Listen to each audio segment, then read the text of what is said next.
Now on to our final topic tonight, Omri Moshe Casspi, the first Israeli drafted NBA player and certified stud, has officially decided to retire from the sport. This after 10 seasons in the NBA and another 2 playing for Maccabi Tel Aviv in his homeland of Israel. So here for a look back at the Holon native's career is vice editor for Yediot Aharonot Sports, Yair Katan. Thank you so much for joining us, Yair. My pleasure. All right, so first of all, what do you say, what do you think about this announcement? Was it right? Was it the right time? Do you think that he could or should have stayed for a little while longer? Well, it was to be expected. Many thought he might have done it a year ago because the lingering injuries really prevented him from being himself. You could see his court intelligence, his basketball smarts. The team played better when he was on because he knows how to direct his friends and move the ball to the right places. But his body couldn't keep up anymore. He had some devastating knee injuries during his time in the NBA. Later on in Israel, only this year, he suffered a major stomach virus that kept him out for a long time. It seemed that every time he was getting on, catching some momentum, his body caved. So eventually, it was the right decision. He had to do it because the mental toll of dealing with all those injuries was already big for him. So looking back over his long career with the NBA, 10 plus years, what do you think his biggest strength was? And maybe if there's like a highlight, something that stands out in your mind. I think that the major thing that can be said that nobody played him or chose him or signed him to a new contract because he was the first Israeli.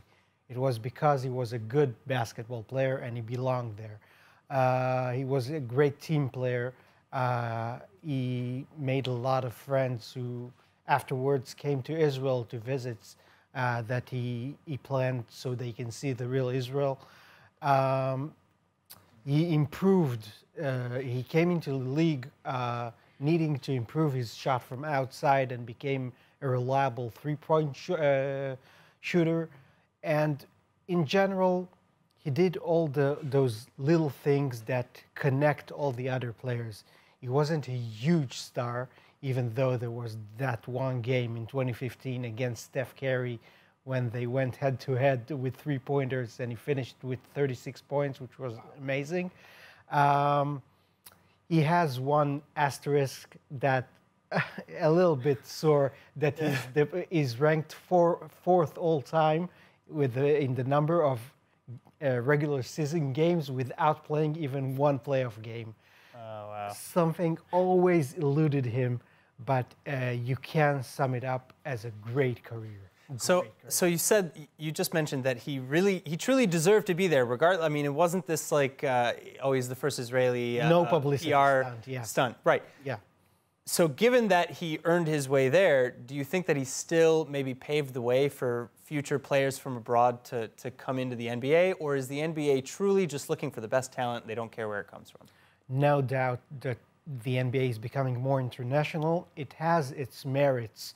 If we're speaking PR-wise, but obviously no team needs to sign a player just so his name appears on a shirt. Sure.